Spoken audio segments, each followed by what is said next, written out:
Olá, meus irmãos. Que a paz do Mestre Jesus esteja em nossos corações. Vamos falar hoje sobre o capítulo 18 do Evangelho segundo o Espiritismo. Muitos os chamados, poucos os escolhidos. Kardec inicia esse capítulo com a parábola do festim de núpcias. O que seriam núpcias? É a união. O casamento são núpcias, quando dois seres decidem viverem juntos. Então, a simbologia desse festim é a união de Deus para conosco. Então, Jesus começa dizendo que o Senhor, que preparou o festim, mandou chamar seus convidados. E eles não vieram. Depois, ele pede aos seus servidores que vão ao encontro desses convidados, dizendo que o banquete está pronto, que a festa está pronta, para que eles venham. E os convidados respondem que têm outros afazeres. Uns até perseguem os mensageiros. Então o Senhor decide chamar a todas as pessoas que estão ao seu redor e pede aos seus empregados que vão à praça e chame todos aqueles que estiverem por lá. E assim o salão de festas fica repleto de pessoas. Quando o dono da festa, o Senhor, entra e começa a analisar, a ver os seus convidados, ele nota que um dos participantes não está vestindo a túnica nupcial. Então ele chama seus soldados e pede que sejam atadas mãos e pés e que ele seja jogado às trevas exteriores, onde lá haverá choro e ranger de dentes. E Jesus encerra a parábola dizendo: muitos são chamados, poucos os escolhidos. Então, no convite que Deus faz para que nós entremos na sua festa, para que possamos compartilhar nossa vida com Ele, muitos foram chamados. No início, o povo judeu foi o responsável por trazer a unicidade da existência do Pai. A única raça da época que acreditava no Deus único eram os judeus. Os outros todos eram politeístas, acreditavam em diversos deuses. Então esses eram os primeiros convidados. Quando Moisés libertou o povo judeu do Egito, ele nos trouxe uma regra de conduta, um novo chamado, os 10 mandamentos. Como que nós vamos nos comportar diante do nosso semelhante? A necessidade de compreendermos e amarmos a Deus sobre todas as coisas, de vivermos pelo nosso trabalho, de vivermos em família, tudo isso está lá relacionado com os 10 mandamentos. E a partir daí, Deus foi enviando profetas para reforçar essa mensagem e nos convidar à união com Ele. No entanto, o orgulho ainda prevaleceu. E até nos nossos dias, há dificuldades em se colocar em prática estas leis que nos foram oferecidas. O egoísmo, o orgulho ainda nos dominam. Vivemos num mundo de provas e expiações, onde a razão nos permite escolher, mas as paixões interferem nas nossas escolhas. Então, por causa disso, ainda não conseguimos atender ao chamado. Não conseguimos fazer núpcias com Deus, porque temos dificuldade de colocar em prática os seus ensinamentos. Os últimos convidados do festim são os gentios, somos nós, aqueles que não são judeus. Então, aqueles que entraram em contato com a mensagem do Pai, ouviram o seu chamado, mas que não têm a base da religião judaica.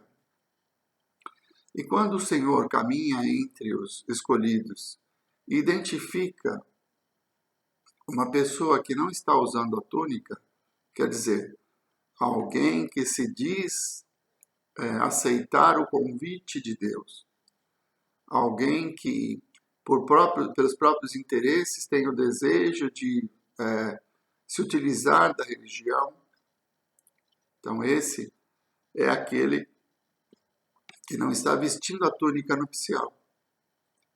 E identificado, a simbologia da parábola fala em amarrar os pés e as mãos. Atem-lhe os pés e as mãos.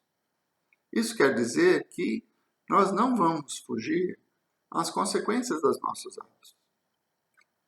A nossa vontade nos permite escolher os caminhos para que atendamos esse chamado de Deus. Mas, se nós não atendermos, não temos como evitar as consequências. Por isso, a simbologia das mãos atadas, dos pés atados, quer dizer, uma vez plantada a semente, uma vez feita a escolha, nós temos que colher. Não há meios de evitar. Então, a nossa vontade, ela está relacionada com com as consequências daquilo que fizemos de escolhas. Então, se nós escolhemos um bom caminho, nós vamos colher flores. Se nós escolhemos um caminho ruim, nós vamos colher espinhos.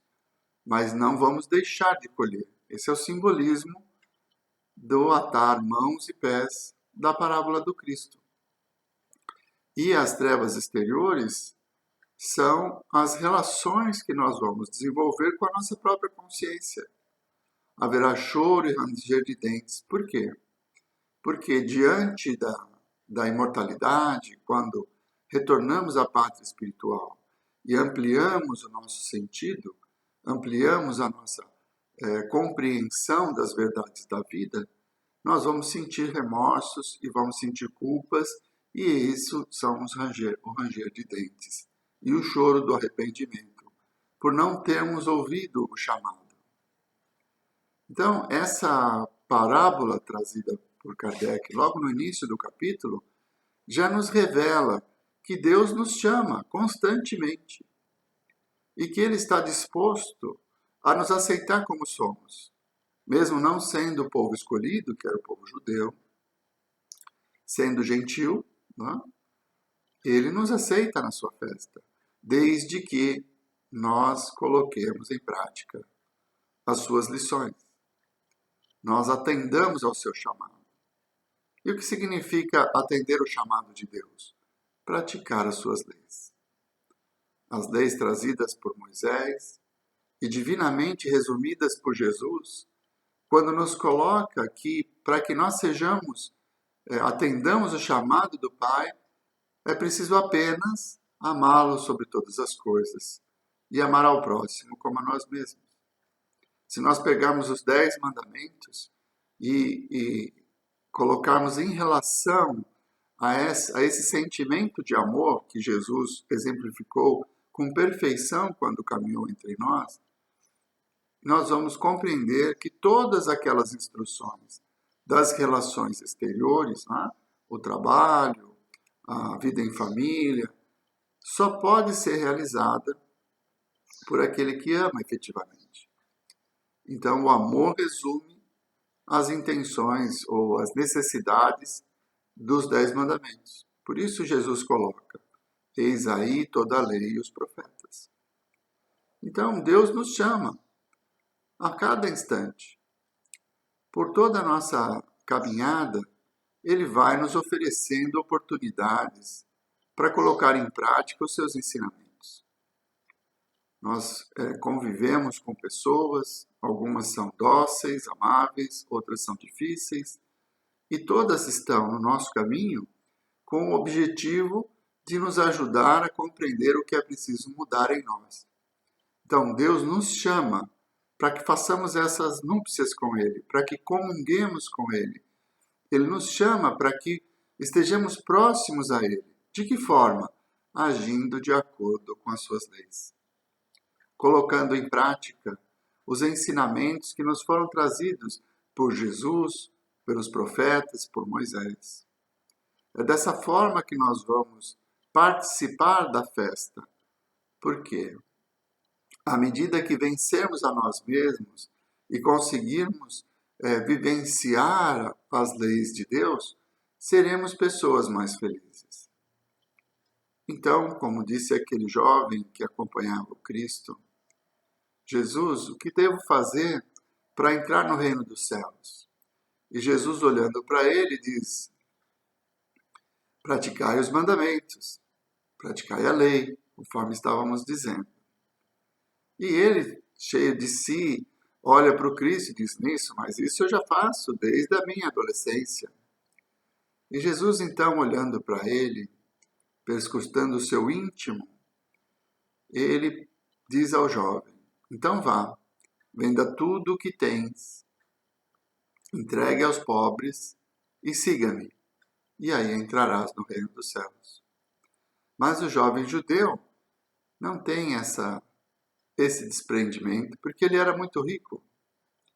Então, para ele abrir mão desse mundo material, das riquezas que ele possuía, do status, era muito difícil abrir mão de tudo isso para seguir Jesus. E é isso que nós, a mesma dificuldade que aquele jovem judeu tem, nós também temos hoje. Deus nos chama para que sejamos mais brandos, para que sejamos resignados diante da vida. Mas as contrariedades que surgem, as dores que nos visitam, que nós temos a convicção hoje de que são consequência de nós mesmos, porque afinal de contas somos frutos dos nossos próprios atos, quando nós enfrentamos essas consequências, na maioria das vezes, nós ainda nos colocamos como seres injustiçados. Ainda perguntamos: por que comigo, Senhor? Por que as coisas não dão certo? Temos a dificuldade de compreender o que é preciso mudar em nós. E nós, já há milênios, sob a égide do Cristo, nas religiões cristãs, nós, por muitos anos, acreditamos que basta acreditar, basta amar a Deus plenamente, ter a certeza de que Ele existe dentro do nosso coração para demonstrar a nossa fé. Mas essa é a porta larga. Então, Kardec coloca essa passagem do Evangelho também, nesse capítulo, sobre a porta larga e a porta estreita. Qual é a porta larga? É aquela em que nós buscamos solucionar os nossos problemas sem esforço. Então, por milênios, a religião foi nos dizendo que a fé transporta montanhas. E que se nós acreditarmos em Deus, se nós acreditarmos em Jesus, que Ele irá resolver o nosso problema. Quantas vezes nós já ouvimos dizer assim: entregue seus problemas para Jesus, que Ele irá resolvê-los. E nós temos essa dificuldade de compreender que o Mestre, como ele disse: vinde a mim, vós que estáis aflitos e sobrecarregados, eu vos aliviarei. Porque comigo o fardo é leve e o meu jugo é suave. Então, essas frases, a fé move montanhas, levaram as pessoas a compreender a religião como uma alavanca para a solução dos problemas. Mas quando Jesus diz: vinde a mim, Ele está nos convidando a colocar em prática aquilo que Ele nos ensinou. Ele está nos convidando a sermos mais brandos, mais humildes, pacíficos, resignados. E quando nós conseguirmos colocar em prática essas virtudes que ele descreve no Sermão da Montanha, então estaremos indo a Jesus. E os problemas dessa vida material, as situações que nós vivemos hoje, se tornarão mais brandas, mais leves. Porque, compreendendo que cada situação é um resgate necessário, é um remédio, às vezes amargo, para que nós nos tornemos pessoas melhores, nós vamos aceitar aquilo com alegria, apesar da dor. Porque vamos ter a convicção de que é uma oportunidade. É dessa forma que nós vamos compreendendo o que Jesus quis dizer com a porta estreita. Porque a porta larga faz com que nós, através da fé, deleguemos a outra pessoa a solução das nossas dores, a cura das nossas doenças, a resolução dos nossos problemas. A porta estreita é aquela em que nós assumimos que somos responsáveis por tudo aquilo que nos acontece e que depende do nosso esforço, da nossa vontade superar e plantar sementes melhores para nos tornarmos pessoas mais felizes. Jesus e nem Deus interferem diretamente no nosso livre-arbítrio. Ele pode nos intuir, ele pode nos aconselhar através dos seus mensageiros, das lições que são trazidas na Boa Nova. Ele vai nos ajudando, mas depende do nosso esforço, da nossa vontade, combater o mal que ainda habita em nós, para que, vencendo a nós mesmos, possamos nos aproximar do Cristo. Então, atender o chamado de Deus requer passar pela porta estreita, quer dizer, abrir mão das coisas materiais e dar valor às coisas espirituais. Como o jovem judeu, na outra passagem do Evangelho, não conseguiu abrir mão da sua fortuna. Então, para ele é difícil passar na porta estreita, porque os valores dessa vida ainda são os objetos, o objetivo da sua felicidade. Mas a realidade é que nós só seremos felizes quando conseguirmos conviver com a perda das coisas materiais, dando a importância à vida espiritual no seu devido valor. Porque tudo aquilo que nós temos hoje, a fortuna, a saúde, o corpo, tudo vai ficar aqui quando nós desencarnarmos. E os verdadeiros valores que nós vamos levar é o amor que conseguimos praticar, a caridade que conseguimos realizar, vencendo o egoísmo e vivendo em comunhão. Como diz a lei, oferecendo ao próximo aquilo que nós gostaríamos que ele nos fizesse.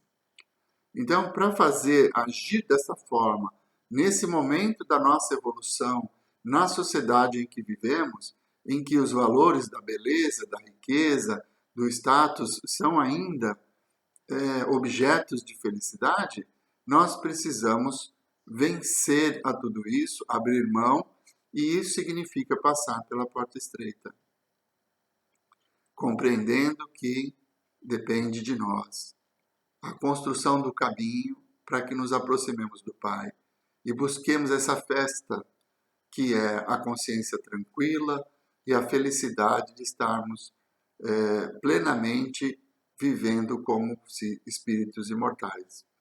Esse é um grande chamado que é realizado a cada dia. E não adianta nós dobrarmos o joelho e orarmos a Deus com toda a nossa fé, dizemos, Senhor, Senhor, aqui estamos, se as nossas atitudes não forem condizentes com aquilo que nós buscamos. Acreditar em Deus é o primeiro passo.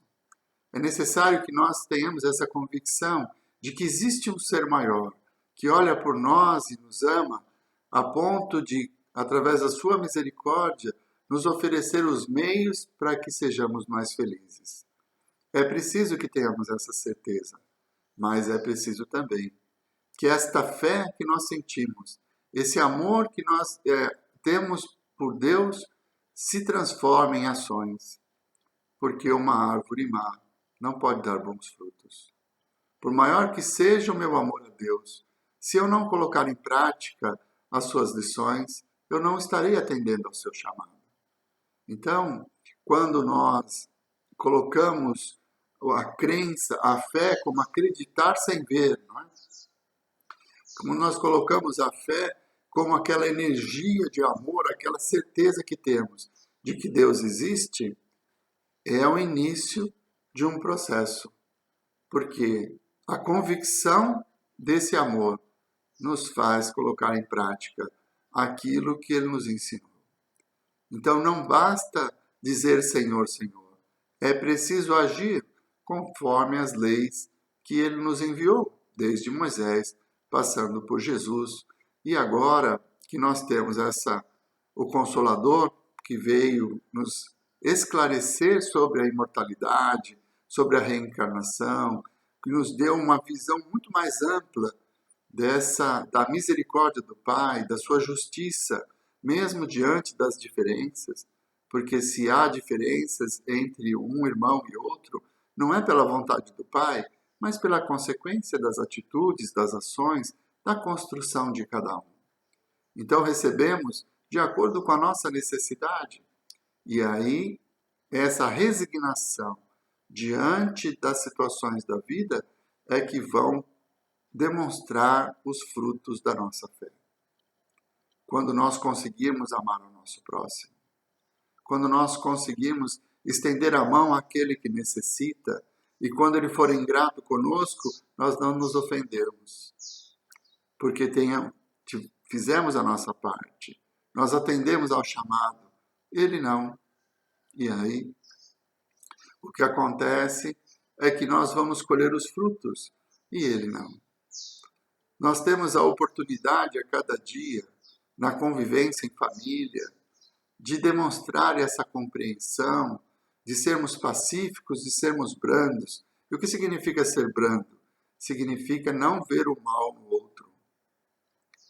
Então, Deus nos chama nesse ambiente íntimo, onde os laços consanguíneos fazem com que estejamos muito mais próximos e desejosos de solucionar os problemas. Então, que utilizemos desse chamado para exercitar o amor. Primeiro com esses que estão muito próximos. E porque dentro do nosso lar não é possível fingir. Nós sabemos quem são os nossos filhos, sabemos quem são nossos pais, nós convivemos com eles. E é nesse ambiente que nós vamos atender o chamado do Pai para colocar em prática a paciência, a resignação, a brandura no trato, nas relações. Porque apesar de estarmos ligados na mesma família pelos laços consanguíneos, nós somos espíritos diferentes. Cada um de nós construiu a sua história ao longo do tempo. Então, no nosso lar, inicia esse chamado para que nós coloquemos em prática a paciência, a benevolência, a caridade. É ali que começa. E isso se expande nas relações profissionais, nas relações de amizade, quando aos poucos nós vamos conseguindo atender o chamado do Pai e oferecer o melhor de nós, em benefício daqueles que conosco caminham. Não adianta apenas acreditar. É preciso que a nossa fé dê frutos. E os frutos da fé estão nas nossas escolhas, nas nossas atitudes ao longo da vida. Então, muitos são os chamados. Todos somos chamados, a cada dia, para nos lembrarmos de tudo aquilo que nos foi ensinado. Porque a quem muito foi dado, muito será exigido. Então, se nós olharmos para o nosso irmão evangélico, que ainda acredita no céu, no inferno, e que durante toda a sua existência ele frequentou a igreja, estudou os ensinamentos do Cristo e procurou colocar em prática esses ensinamentos, apesar do orgulho de castas, né? Porque o sectarismo é muito forte. Então, algumas religiões pregam que só serão salvos aqueles que estão especificamente naquela religião e que os outros estão perdidos. Então, o mesmo orgulho da raça judaica de anos atrás. Mas esse irmão, ele tem contato com o Evangelho e ao desencarnar ele vai perceber que o céu não é o seu destino. que aquele céu de delícias ou o sono profundo na expectativa do juízo final também não vai acontecer. E ali, muitas vezes, nós tivemos a oportunidade de conversar com alguns irmãos através da mediunidade, nos grupos mediúnicos, e ele vai demonstrar a sua insatisfação, a sua decepção, diante de todo o esforço que ele fez em frequentar a igreja, em fazer as oferendas, em tentar mudar o seu comportamento, e ao desencarnar ele não encontrou um céu de delícias, nem um sono eterno. O que ele encontrou foi a continuidade da vida, foi continuar sentindo as causas da sua desencarnação. Então, para ele foi oferecido um conhecimento. Ele teve contato com o Evangelho e a oportunidade de fazer a caridade, mas não tinha noção da continuidade da vida. Então, o auxílio, a exigência que vai ser feita em relação a ele no plano espiritual é de uma compreensão muito maior. Então, ele é acolhido por espíritos amigos que vão orientá-lo para que ele possa, aos poucos, compreender essa realidade, que é a continuidade da vida. E é muito curioso, porque a maioria desses irmãos, quando percebem que estão dentro de um centro espírita, eles ficam apavorados, porque acreditam que estão indo para o inferno, porque acreditam que aqui nós evocamos o demônio. Então, mesmo assim, eles são acolhidos com amor, com fraternidade, e a presença do Evangelho, nas palavras do esclarecedor, vai trazendo um pouco de serenidade e confiança para que ele possa compreender melhor a vida. Agora, um irmão espírita que frequentou as palestras, que frequentou cursos, estudou as obras, que tem a consciência plena de que a vida continua e que a morte é apenas uma passagem, uma porta que se abre quando deixamos o corpo e vamos continuar vivendo da forma em que vivíamos antes, com os nossos sentimentos e valores. A esse, o grau de dificuldade, de exigência é ainda muito maior. Ele tendo a consciência de que a vida continua, da lei da reencarnação, ele tendo a consciência de que ele poderia ter feito muito mais nesse período em que esteve encarnado, ao desencarnar, os remorsos e as dores são ainda muito mais profundos, porque ele sabia que levaria para o plano espiritual os seus sentimentos e a caridade que ele pôde praticar durante a vida. Então, o sofrimento de um irmão, que de uma forma equivocada, apesar do conhecimento da doutrina, da proximidade com o Evangelho, na consciência da imortalidade, o sofrimento desse irmão, quando se vê no plano espiritual e olha para trás, verificando as oportunidades que foram deixadas de lado, é muito maior. Por isso que Jesus coloca que aquele que foi muito dado, muito será exigido. É preciso que nós tenhamos essa consciência de que o conhecimento que nós vamos adquirindo ao longo do tempo, as experiências vividas diante da doutrina espírita, dessa convicção da imortalidade, deve nos transformar. Deve nos ajudar a mudar de atitude. Porque quando chegarmos no plano espiritual, não podemos dizer, eu não sabia que iria reencarnar. Eu não sabia, eu achei que ia dormir depois da morte. Nós não podemos dizer isso. Nós vamos ter que dizer, eu sabia e não fiz. E isso nos pesa. É esse a dor, o ranger de dentes, o choro das trevas exteriores. Quando nós nos confrontamos com a nossa própria consciência e temos a percepção de que poderíamos ter feito muito mais. Então, Deus nos chama, meus irmãos. Todos os dias Ele nos chama e nos dá a oportunidade de colocarmos em prática o seu Evangelho. Prestemos atenção nos sinais. Prestemos atenção naqueles momentos em que, em família, sentimos a contrariedade e tomamos atitudes relacionadas ainda ao orgulho. Percebamos que naquele instante Deus está nos chamando para a prática do perdão, para a prática da caridade. Percebamos, meus irmãos, que Deus nos chama quando chegamos no nosso trabalho e o nosso gerente, o nosso chefe, está muito nervoso e exige de nós algumas coisas que nós nem temos responsabilidade, mas que naquele momento nós temos a oportunidade de praticar a paciência, de oferecer a brandura, não vendo nele um inimigo, mas alguém que necessita de auxílio. Esse caminho dos chamados, pequenos chamados, que a vida nos oferece a cada instante, são essas experiências que vão sedimentando em nós a prática da Boa Nova, que vão nos aproximando do Cristo.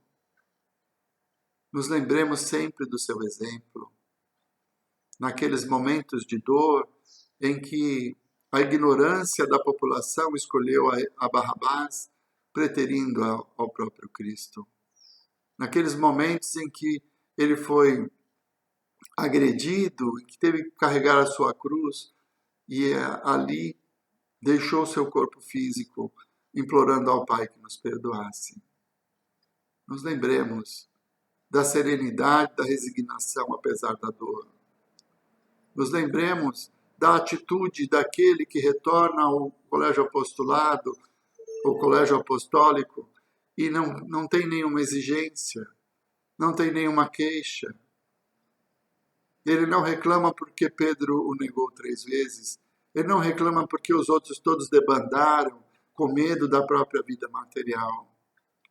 Ele está ali para demonstrar a imortalidade e com fraternidade e amor acolhe aqueles que ainda estavam aprendendo o significado da fé e da prática do amor. Que possamos, meus irmãos, ter olhos para ver as oportunidades, os chamados que o Pai nos oferece a cada instante. E fortalecidos pelo conhecimento que a doutrina nos trouxe, pela convicção da imortalidade, possamos agir segundo os ensinamentos do Cristo, nos espelhando no seu modelo para tomar as nossas próprias decisões. Porque muitos serão chamados. E seria muito bom se no momento em que nos encontrássemos no plano espiritual e os irmãos que conosco conviverem, olharem para nós e possam ver em nós a túnica nupcial. Muito obrigado, meus irmãos.